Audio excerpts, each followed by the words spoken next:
Disciplined economy. President Maithripala Sirisena addresses the 70th Independence Day celebration and highlights prompting financial discipline as patriotism. Grip of the law. Owner of Perpetual Treasuries Arjun Aloysius and its CEO Kasun Palisena arrested over the bond scam. Road to industrialisation. Prime Minister Ranil Wickremesinghe says Dambulla will be developed as part of the government's industrialisation drive. Clearing the air. United States President Donald Trump speaks about the much talked about FBI memo and says it totally vindicates him. Flatline. Despite centuries and massive partnerships, the first test between Sri Lanka and Bangladesh ends in a draw.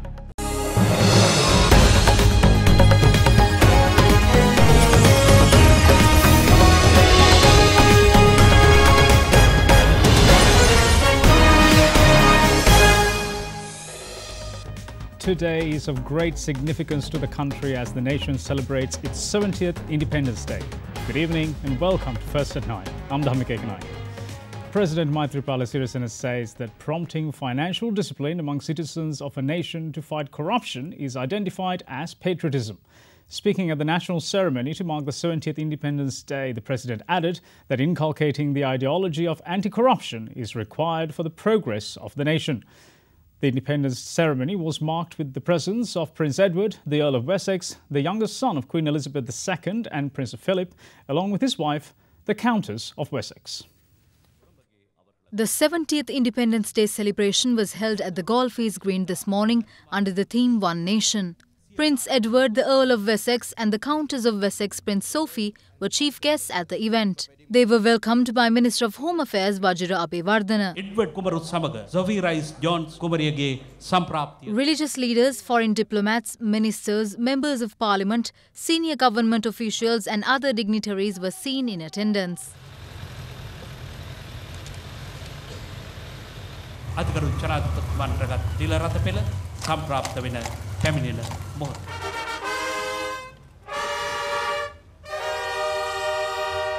The event commenced with President Maithripala Sirisena hoisting the national flag, followed by the singing of the national anthem and chanting Jayamangala Gatha.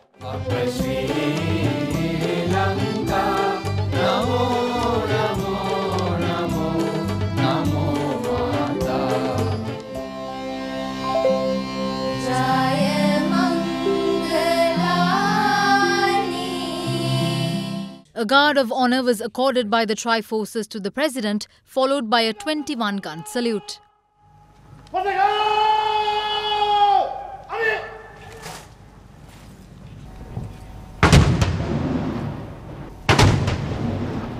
The President later addressed the gathering.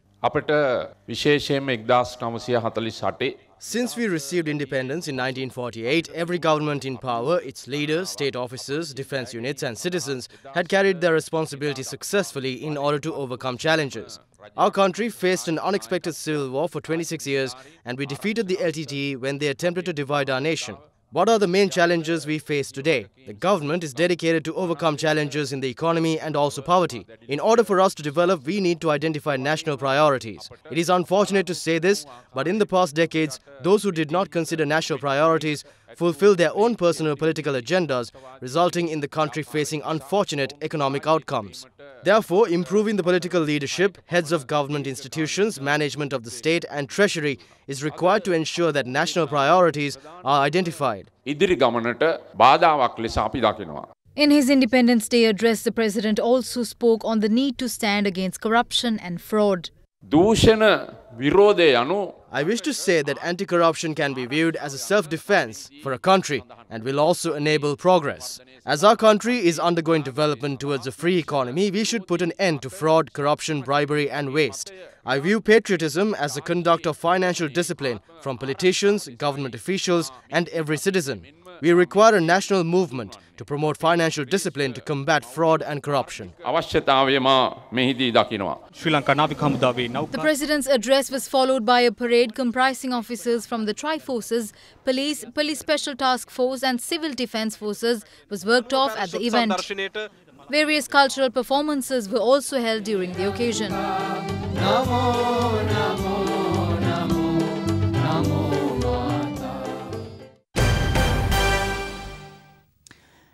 Now, in the meantime, several other ceremonies were also held around the country to celebrate the 70th Independence Day. The offering of floral tributes to the statue of the country's first Prime Minister, D.S. Senanayake, took place this morning at the Independence Square in Colombo. The event, organised by the Colombo Municipal Council, was attended by Speaker Karujai Surya.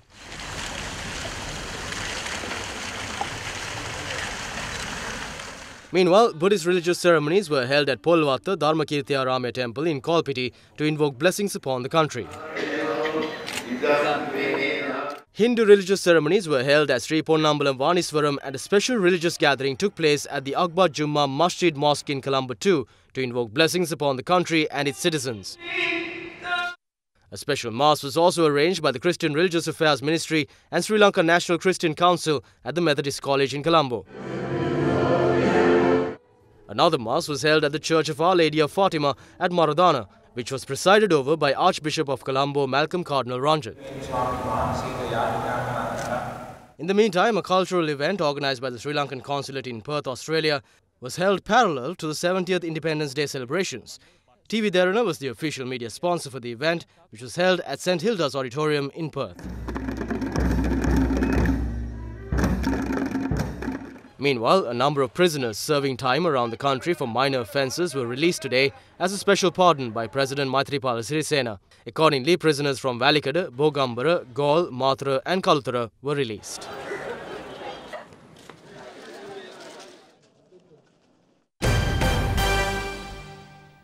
Now moving on to a much talked about topic of the recent months, the owner of Perpetual Treasuries Limited, Arjun Aloysius, and its Chief Executive Officer, Kasun Palisena, were arrested by the Criminal Investigations Department early this morning over the Treasury bond scam. The owner of Perpetual Treasuries, Arjun Aloysius, was arrested by CID officials this morning at his Flower Road residence.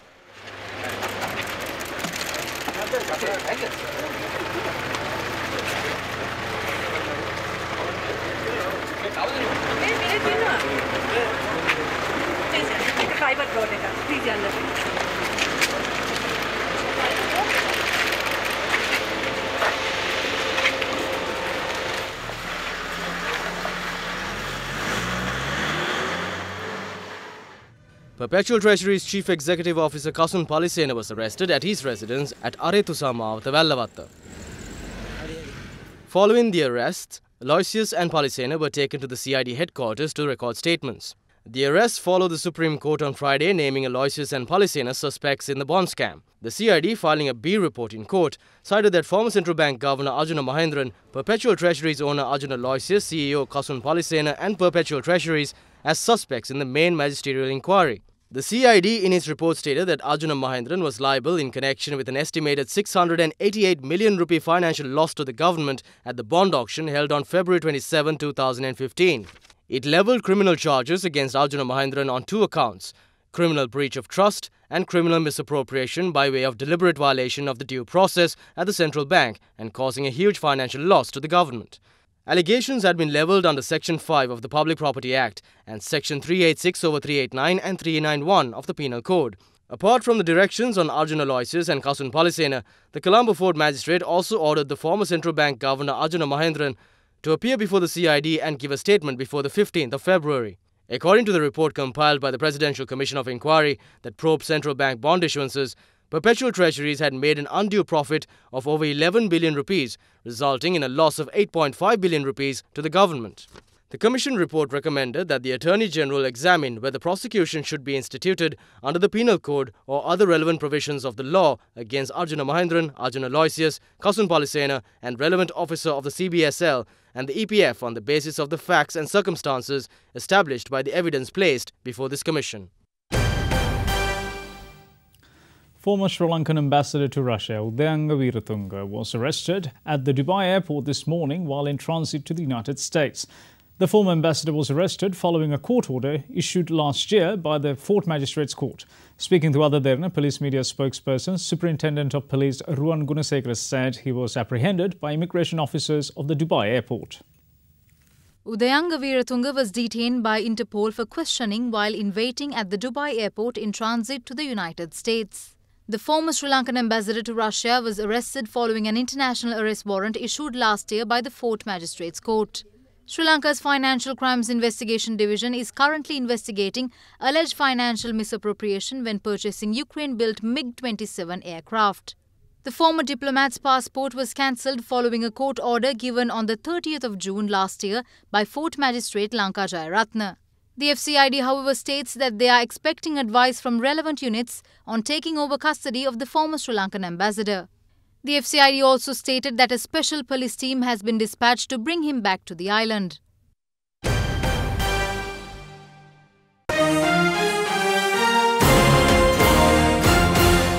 President Maithripala Sirisena today brushed off any possible negative effects of votes being cast against the government in the looming local authorities election, insisting that such will not change the government or the position of the president.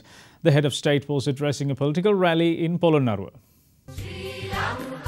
The Sri Lanka Freedom Party worked off election propaganda rally in Tambala in Polonnaruwa today in line with the upcoming local authorities election. The rally was presided by the chairman of the party, President Maithripala Sirisena. Mahinda and the group arrived in Polonnaruwa today and requested that votes be cast against the government in the upcoming local authorities election. Will this government change just because they vote against the government? No, it will not change. It's just the local authorities election. Will the position of the president change? No. If everyone vote against the government, it will be difficult to work for the ones elected due to not being a part of the government. We can directly give money to the Pradesh Sabhas through the treasury if you vote for candidates representing the SLFP.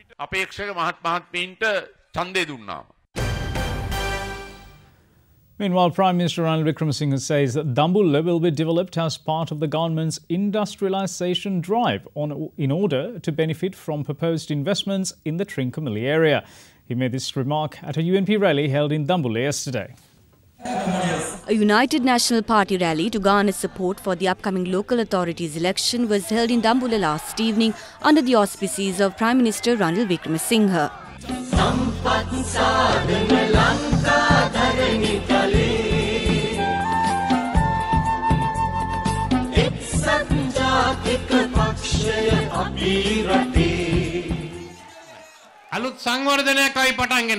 We have development projects focused on a massive industrialization of the country. We will double the arrival of tourists to the country. We will not just stop there. Dambulla is an important area for this development, so we need to develop the road from Trincomalee to Dambulla.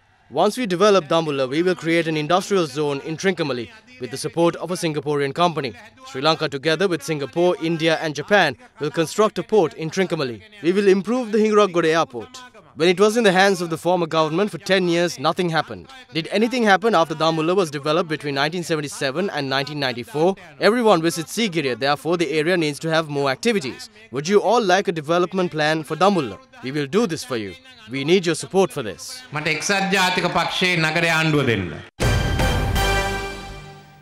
Keeping on with election rallies, former President Mahinda Rajapaksa says that the president cannot fool the public twice and get away with it. He made this remark at a public rally held in Polonnaruwa today. The Sri Lanka Podujana Perumana held a rally ahead of the local authorities election under the auspices of former President Mahinda Rajapaksa.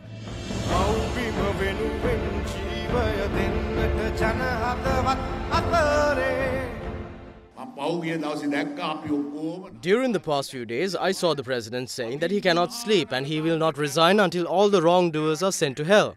Do not panic, Mr. President. You are the president. You cannot fool the people forever by continuously making false allegations and false remarks. I also wish to tell you that the public may be fooled once, but we do not have citizens that will be fooled twice.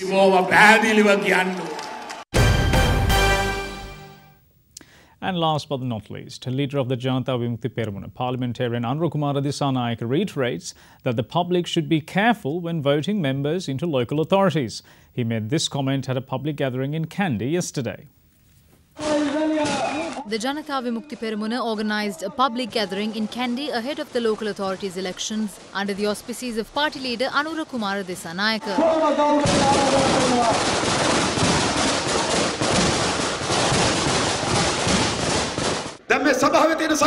Even though it is public funds that exist within local bodies, all of us cannot manage it. So we appoint a representative from our wards to manage our money on behalf of us for a period of 4 years. So will you let the fox guard the hen house?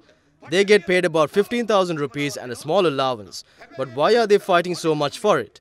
because of a treasure named public funds. Your vote means a license given to loot that treasure. None other than the Janata Vimukti Peramuna is more suited to be appointed.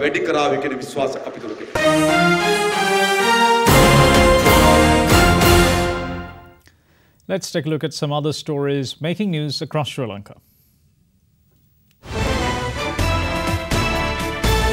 President Maithripala Sirisena issued directives to conduct the final rites of Venerable Professor Bellanvilla Vimala Ratanathera of the Bellanvilla Rajamahaviharaya with full state honours. The President paid his respects to the late Thera at the Bellanvilla Rajamahaviharaya today. The final rites of the Venerable Thera will be conducted at the Sri Jayawardhanapura University grounds at 3 p.m. on Thursday. A three-wheeler collided with a lorry along the Galnavar Thambuttegama road this morning, killing 4 persons. The victims, who were part of the same family, succumbed shortly after being admitted to the Anuradhapura Teaching Hospital. Award-winning Hollywood actress, writer and UNFPA Goodwill Ambassador Ashley Judd will be in Sri Lanka for a short visit next week. During her visit to Sri Lanka, Judd will engage with women and girls from different backgrounds to learn about their livelihoods and views on gender-based violence. She will also meet with stakeholders from the public and private sectors as well as donor community to highlight the importance of investing in reproductive health and rights of people. The Department of Railway announced that an island-wide program will be launched to select the best service officer among railway stations.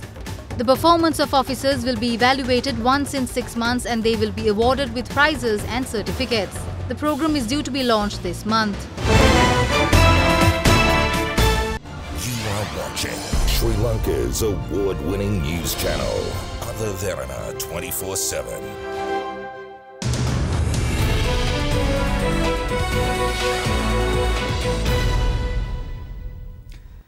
Welcome back. You're watching First at 9 on Derana 24/7. Now, the Sri Lanka High Commissioner to India, or in India rather, Chitrangani Wagiswara signed the framework agreement of the International Solar Alliance recently at the Ministry of External Affairs of India in New Delhi. Once the agreement is ratified, Sri Lanka will become a founding member of the International Solar Alliance. Now, with a view to spearheading a UN General Assembly resolution that underlines the need for cooperation among developing countries and mobilization of financial resources for new and renewable resources of energy, and subsequent to the 2002 UN World Summit on Sustainable Development, many advocacy organizations were set up primarily to disseminate knowledge on renewable energy, making it a priority area in the future agenda of all the countries.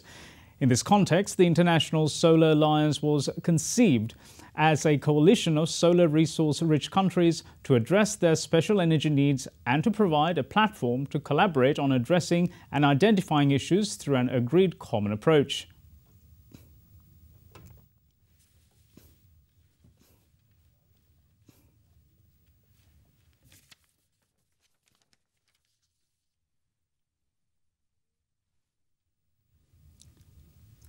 Now, market analysis forecast improved activity in the week, while foreign interest is expected to continue to strengthen. Let's now cross over to Dimantha Matthew from First Capital Holdings for a detailed picture as to how the markets will perform this week. With the next week being the last week before the election, we expect some stronger buying interest from some of the higher risk-taking selected local investors on expectations of the election. Also, on the foreign side, the foreign interest is expected to continue to strengthen with the current attractive valuations that are there in the market. As a result, we expect a week to be overall positive with better activity in the market.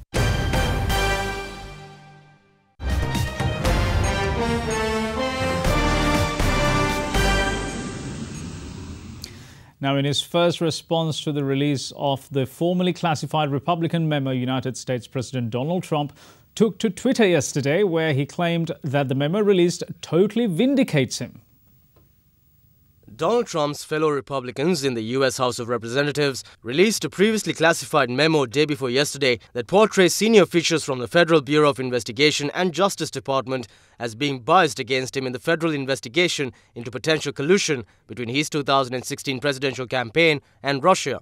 The memo raised questions about what its Republican authors called the legitimacy and legality of the FBI and Justice Department interactions with the special court to gain permission to eavesdrop on former Trump campaign advisor Carter Page, an oil industry consultant with numerous contacts in Russia. It cited a troubling breakdown of legal processes established to protect the American people from abuses related to the court set up under the Foreign Intelligence Surveillance Act. I think it's terrible. You want to know the truth? I think it's a disgrace. What's going on in this country, I think it's a disgrace. Let's take a look at some of the emerging stories from across the world.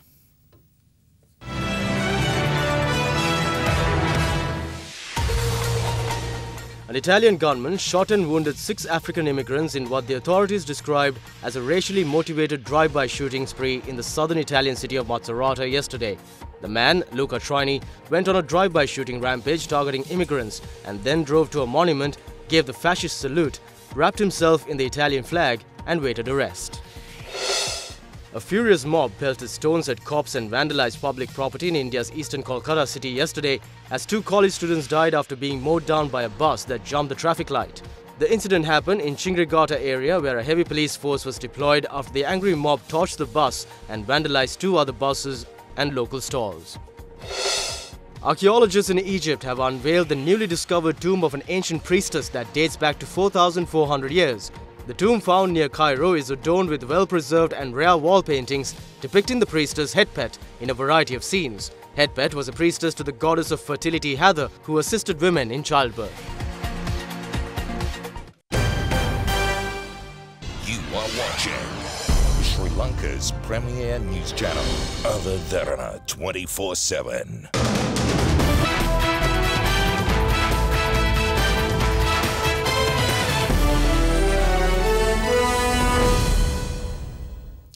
Welcome back. It's time for sports and we start with cricket.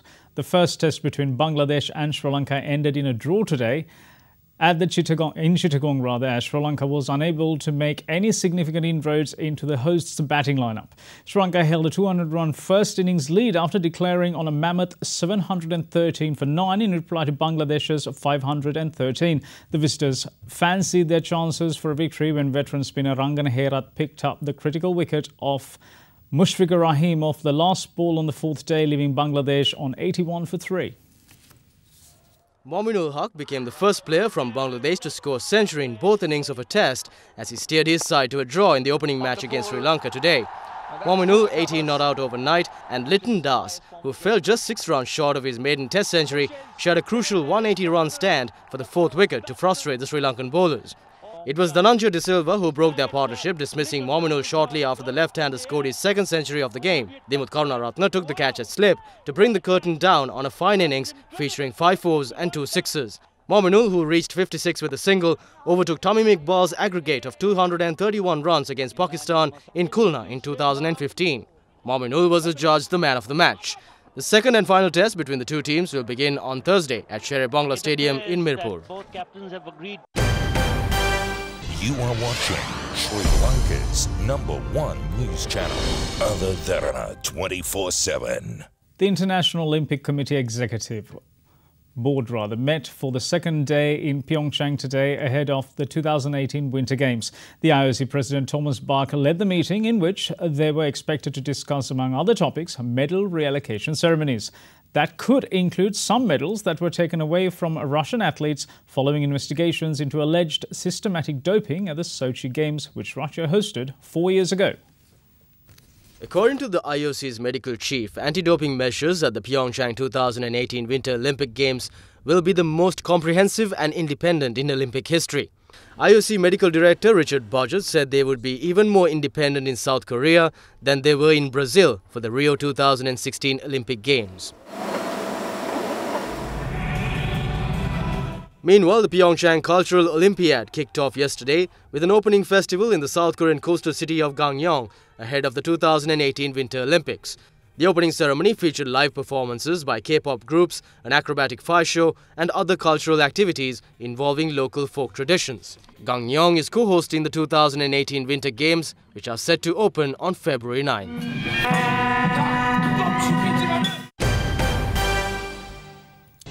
You are watching Sri Lanka's award-winning news channel, Other Derana 24/7. Let's now cross over to Chanela Fernando at the Other Derana Weather Centre for your Forecast First evening edition.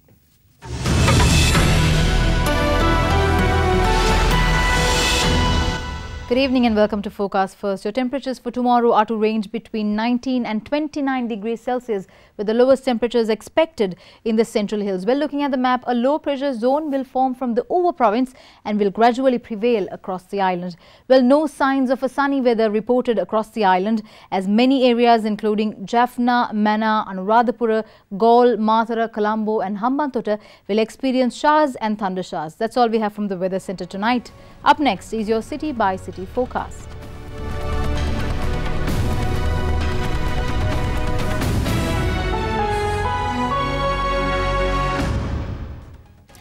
And that's it from all of us at First to 9. And before we go, we'd like to take you to Jökulsárlón Beach in South Iceland, also known as the Diamond Beach, where sparkling icebergs are seen escaping Jökulsárlón Glacier Lagoon located nearby the drifting shore. Now, the scenes alone make it an absolute must to visit when travelling to Iceland. Thanks for watching. Bye-bye.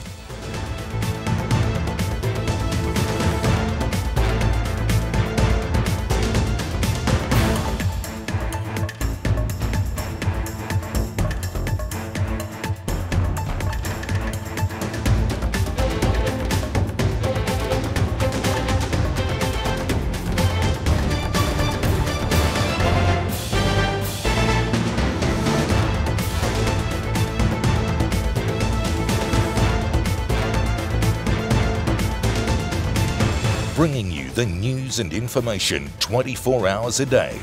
This is Sri Lanka's premier news channel, Other Derana 24/7.